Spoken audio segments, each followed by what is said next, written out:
예수님께서 12명의 제자를 특별히 세우셔서 사도라고 명칭했습니다. 사도. 그리고 이제 그분들과 함께 또 다른 모든 또 제자들과 함께 산에서 내려오시지요.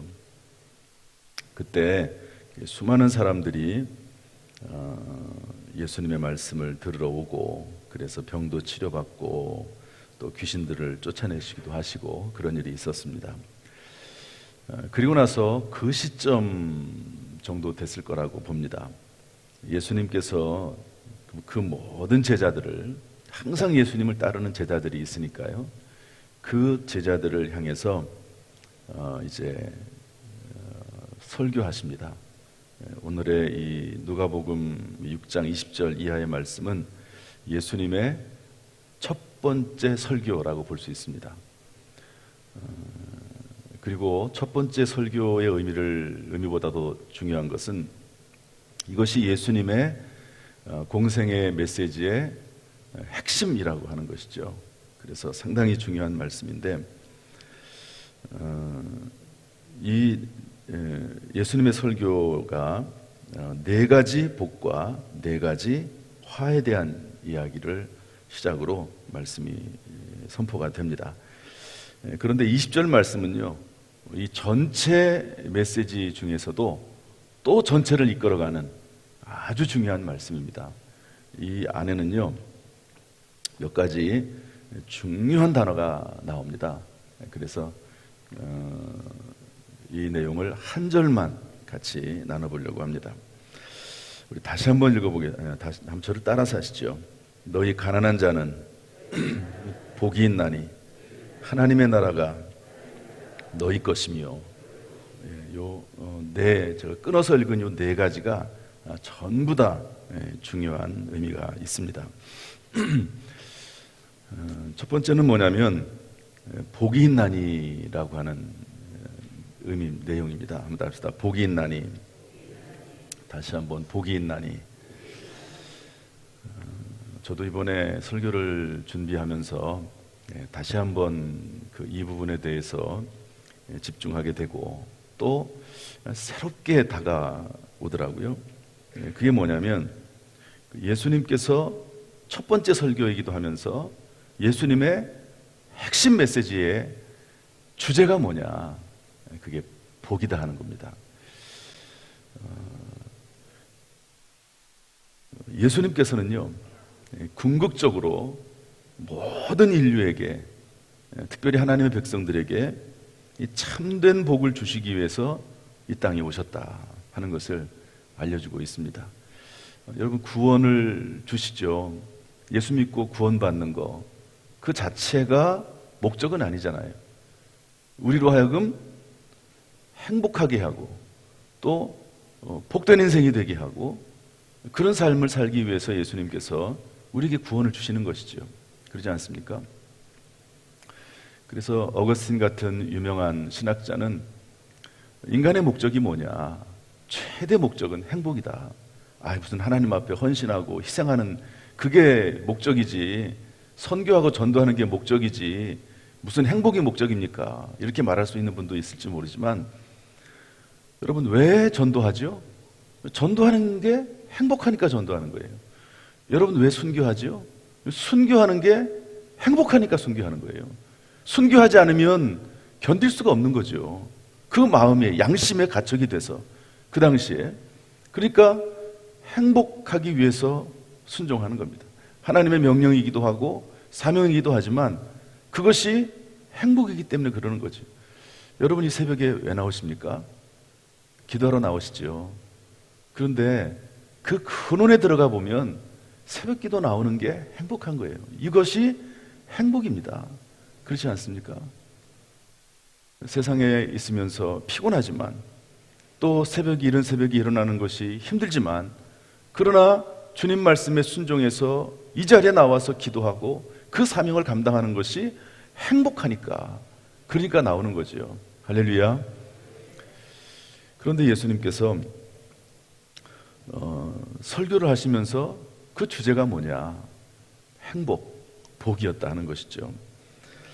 그렇다면 예수님의 유일한 생각은 뭐냐? 예수님의 마음속에, 물론 십자가를 지는 것이 예수님의 마음속에 늘 있었겠죠.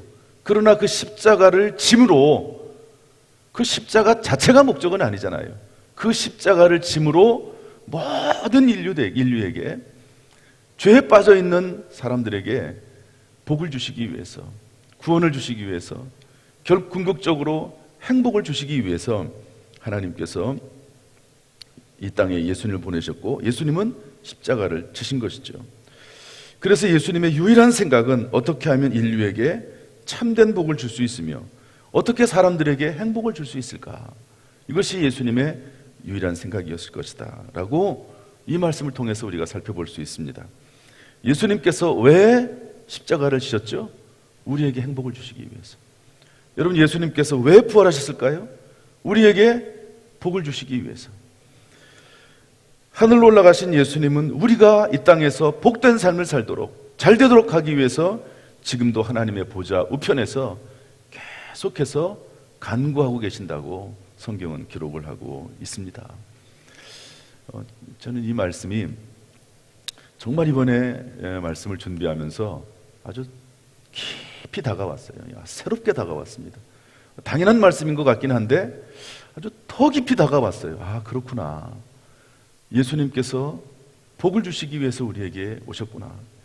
궁극적으로는 우리가 잘 되도록 하기 위한 것이 하나님의 뜻이구나 하는 것을 새롭게 발견을 했습니다.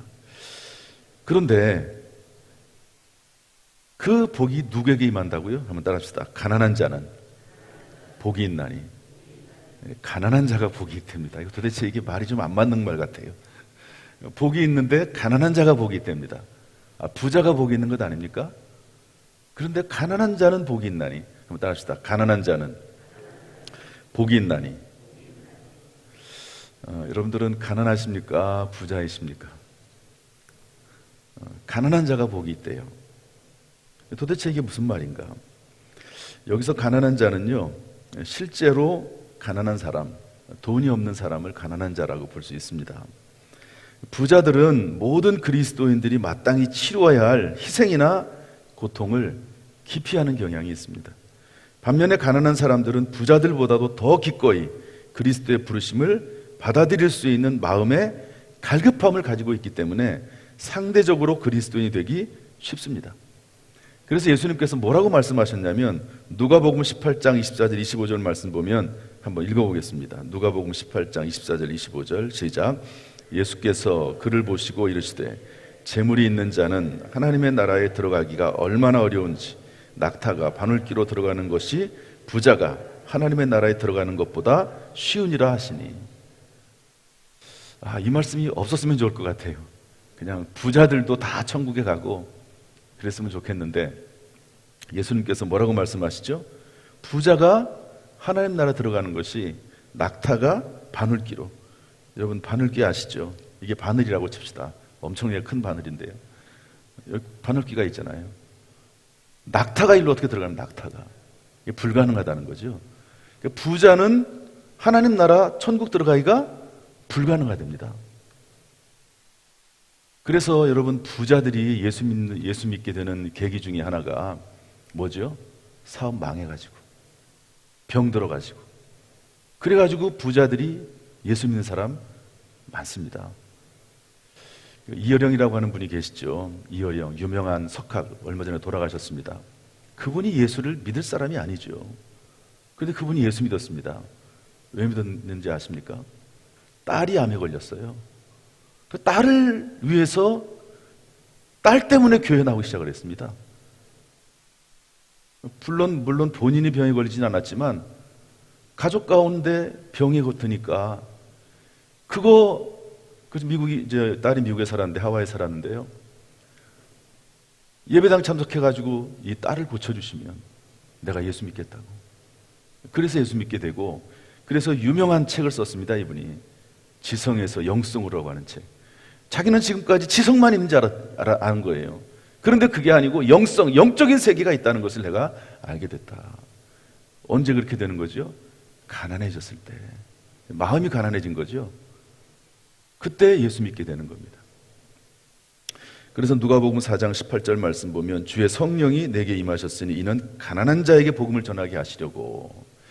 그래서 성경은요 철저히 가난한 사람들이 마음이 열려 있거든요.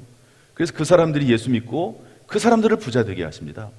그리고 그 사람들을 통해서 하나님의 일을 해나가는 것을 볼 수 있는데요, 여기서 가난한 자는 실제적으로 가난한 사람일 수 있고 심령이 가난한 사람이라고도 볼 수 있습니다. 왜냐하면 이것하고 거의 유사한 말씀인 마태복음 5장에 나와 있는 산상수훈 5장 3절에 보면은요, 거기는 심령이 가난한 사람은 복이 있나니 천국이 저희 것이며 이렇게 되어 있습니다. 여기는 그냥 가난한 사람은 복이 있나니 이렇게 되어 있는데 마태복음 5장 3절은 심령이 가난한 사람 이렇게 되어 있습니다. 같은 말이에요 사실은. 여러분, 가난한 사람은 심령이 가난할 때가 더 많습니다. 더 갈급할 때가 많아요. 돈이 없는 사람들은 뭐 반드시 그런 건 아니긴 하지만, 그러나 심령이 가난한 사람은 하나님 앞에 가까이 나가는 거죠. 여기 심령이 가난하다는 말은 공동번역 성경이나 새번역 성경, 현대인의 성경에서는 마음이 가난한 사람 이렇게 되어 있습니다. 이런 사람은요, 심령이 가난한 사람은 재물이 있든지 없든지 부자든지 가난하든지 늘 가난한 마음으로 살아갑니다. 제가 얼마 전에 99세 장응복 장로님 이야기를 했습니다.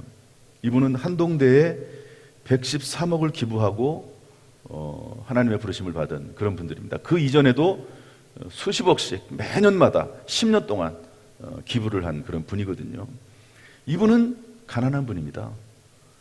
113억을 기부하고 매년 수십억씩을 학교에 기부했지만 이분은 돈에 대한 욕심이 없어요. 이 돈을 벌어서 뭐 하겠습니까? 그 돈 가지고 다른 사람을 위해서 쓰는 거, 이런 마음을 가지고 있는 분이잖아요. 이분은 심령이 가난한 사람입니다. 심령이. 돈이 많든 적든, 어떤 사람은 그 작은 돈 때문에 얽매여 가지고 사는 사람도 있는데, 우리가 사는 세상이 다 그러니까. 그러나 어떤 분들은 그 돈을 내 것이라고 생각하지 않고 기꺼이 하나님 앞에 선한 일에 쓰는 분들도 있습니다. 이런 사람들은 가난한 사람이죠. 비천에 처할 줄도 알고 또 풍부에 처할 줄도 알고 배고픔과 배부름과 풍부와 궁핍에 처할 줄 아는 이런 분들이라고 볼 수가 있습니다. 그러니까 결국 내게 능력 주시는 자 안에 살 수 있는 거죠. 심령이 가난하다고 하는 것은요, 하나님의 은혜예요. 정말 하나님의 은혜입니다. 여러분, 이 새벽에 나와서 기도하는 것이 여러분 우리의 뜻대로 우리의 의지대로 되는 것이라고 생각이 됩니까? 그렇지 않습니다. 하나님의 은혜지요. 정말 하나님의 은혜입니다. 그래서 어떤 사람이 복을 받느냐, 복된 사람이냐, 가난한 사람. 가난한 사람이 복이 있는데요, 그러면 가난한 사람들에게 주시는 하나님의 복은 도대체 뭐냐? 그게 하나님의 나라라는 겁니다. 하나님이 주시는 복이라고 하는 것은 하나님의 나라인 거예요. 그 사람이 얼마나 좋은 차를 타고 있느냐, 얼마나 좋은 집을 가지고 있느냐, 얼마나 돈이 많으냐, 그런 것들은 2차적인 거고, 하나님께서 필요할 때 하나님의 나라를 위해서 하나님이 주시는 거죠. 지혜가 됐든 지식이 됐든 뭐가 됐든지 간에 하나님의 나라에 필요해서 하나님이 주시는 것이지, 그것이 복은 아니라는 겁니다. 하나님이 주시는 복은 뭐냐? 하나님의 나라가 하나님의 복이라는 겁니다. 할렐루야. 하나님의 나라가 하나님의 복인데, 이것이 하나님이 우리에게 주신 약속입니다. 심령이 가난한 자들, 하나님을 가난한 마음으로 찾고 늘 그 마음이 가난한 사람들, 그 사람에게 하나님은 하나님의 나라를 주세요. 하나님의 나라가 뭡니까? 요한계시록에 있는 말씀처럼 영원한 하나님의 나라가 하나님의 나라입니다. 저와 여러분은 예수 그리스도를 믿고 언제든지 하나님이 부르시면 천국, 하나님의 나라, 영원한 하나님 나라가 예비되어 있는 줄로 믿습니다. 그리고 하나님의 나라는 뭐냐? 저를 따라서 하시죠. 하나님의 나라는 먹는 것과 마시는 것이 아니요 오직 성령 안에 있는 의와 평강과 희락이라. 이 땅에 사는 동안 하나님께서는요, 우리를 의롭다고 하시고 평강을 주시고 그리고 희락을 주십니다. 여러분, 예수님께서 제자들에게 나타나셔서 부활하신 이후에 두려워 떨고 있을 때 뭐라고 말씀하셨습니까? 평안할지어다, 평안할지어다, 성령을 받으라. 평화, 평화, 하늘에서 내려오네. 하나님이 주시는 평화가 있다는 거죠. 이것은 재물과 무관합니다. 하나님이 주시는 위로와 소망과 평안이 늘 충만하고, 그리고 예수 그리스도로 말미암아, 믿음으로 말미암아 구원받은 하나님의 의로 말미암아 늘 마음이 든든한 것이죠. 나는 비록 죄인이지만 그러나 예수 그리스도의 보혈로 말미암아 의롭다함을 입었다. 든든한 겁니다, 마음이. 그리고 하나님께서 기쁨을, 세상이 줄 수 없는 기쁨을 우리에게 허락하신다 하는 것이죠. 이것이 하나님이 주시는, 우리에게 주시는 하나님의 나라, 의와 평강과 희락입니다. 또한 하나님의 나라는요, 이사야서 32장의 근거에서 볼 때 통치입니다. 따라합시다. 통치. 하나님 우리를 통치해 주시는 겁니다. 우리의 가정을, 직장을, 사업을 우리가 자꾸 거절해서 그렇지 통치하시고, 또 우리를 보호하시고, 시편의 말씀 보면, 고린도서의 말씀 보면 우리에게 은사를 주세요. 은사를. 이 세상을 살아나갈 수 있는 가장 좋은 은사들을 하나님이 주시는 것이지요. 우리에게 필요한 은사들을 구하는 자에게 하나님께서 은사들을 주신다는 거예요. 은사라는 선물을 말하거든요.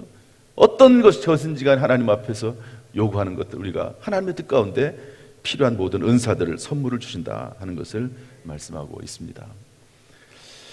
이것이 하나님이 주시는 은혜고 선물이고 축복이라는 거죠. 예수님께서 제일 먼저 설교하실 때 가난한 자는 복이 있나니 하나님의 나라가 저희 것이며, 따라서 너희 것이며, 너희 것이라고 하는 말은 헬라어로 에스틴이라는데요, 현재형입니다. 이미 경험하고 있고 앞으로도 계속 경험할 것이다 하는 의미를 가지고 있습니다. 여러분, 하나님의 나라가 우리 안에 이미 있는 줄로 믿습니다.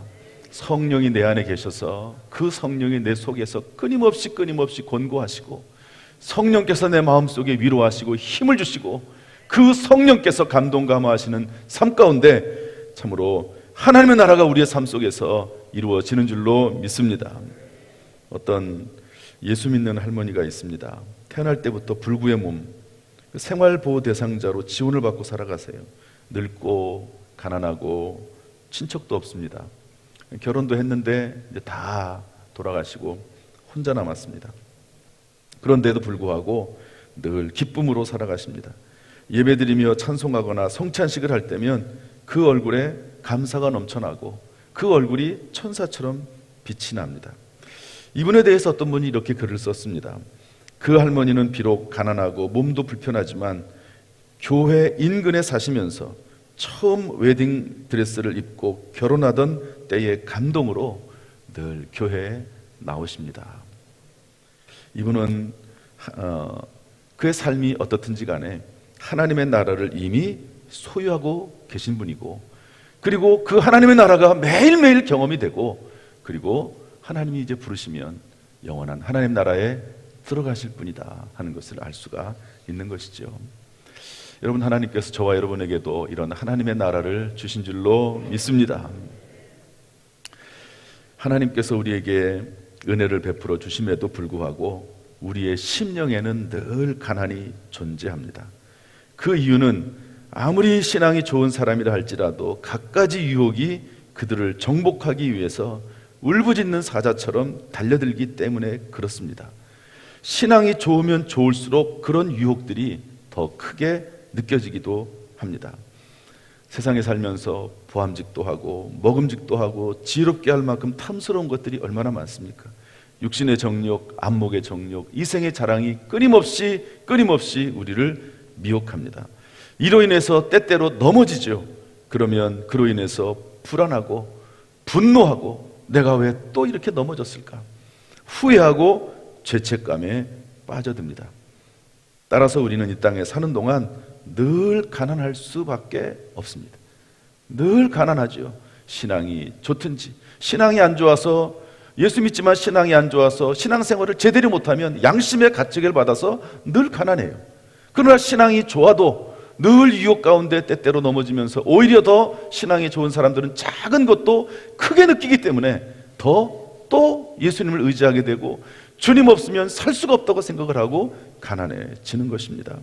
따라서 오히려 이렇게 가난한 모습이 역설적으로 정상적인 그리스도의 모습임을 알 수가 있습니다. 사도 바울은 그래서 뭐라고 말을 합니까? 로마서 7장 21절부터 4절 말씀 보면 내 속에 두 법이 서로 싸운다. 내가 하나님의 뜻대로 살고자 하는 그런 마음이 있는데 끊임없이 다른 한 법이 나를 끌어내려온다. 오호라 나는 곤고한 사람이로다. 이 사망의 몸에서 누가 나를 건져내랴. 이렇게 부르짖고 있는 것을 볼 수가 있습니다. 제가 이번에 설교를 준비하면서 자료를 쭉 찾는데요, 여러분, 제가 이렇게 글로 이렇게 딱 내보내는 것은 한 구절이죠. 내용이 하나입니다.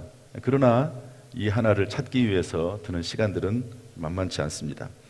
그런데 제 마음에 아주 깊이 다가온 말씀이 하나가 있습니다. 이 다이크라고 하는 분이 이런 글을 썼는데요, 이런 말을 했어요. 예수님께서 가난한 자는 복이 있나니 하나님의 나라가 너희 것이미요 라고 하실 때 오직 믿음으로 단순히 받아들일 수 있을 만큼 가난해져야 한다 하는 것이다 하는 거지요.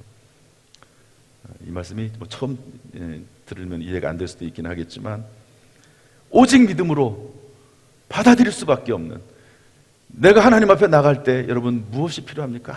아무것도 하나님 앞에 드릴 것이 없는 거죠.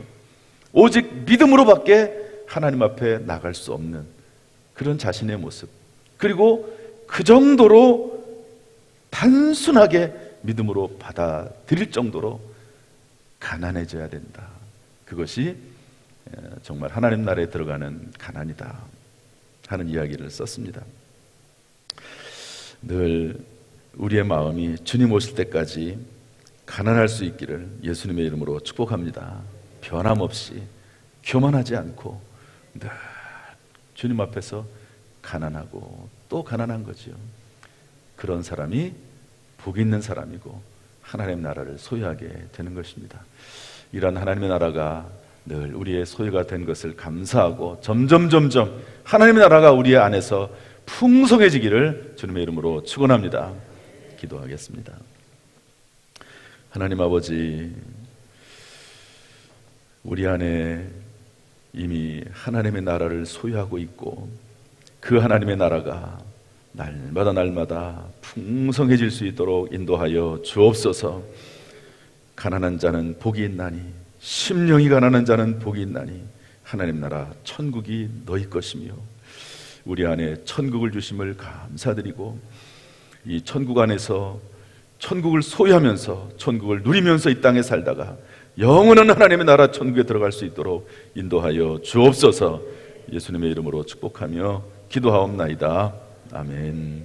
이제는 우리 주 예수 그리스도의 은혜와 아버지 하나님의 무한하신 사랑과 성령님의 교통하심이 이 시간 그리스도 예수 안에서 천국을 소유하고 천국을 확장해 나가며 영원히 하나님의 나라 천국에 들어갈 우리 모든 성도들 한 사람 한 사람 머리 위에 그 가정, 직장, 사업, 자녀, 심령 위에 함께 하시기를 간절히 축원하옵나이다.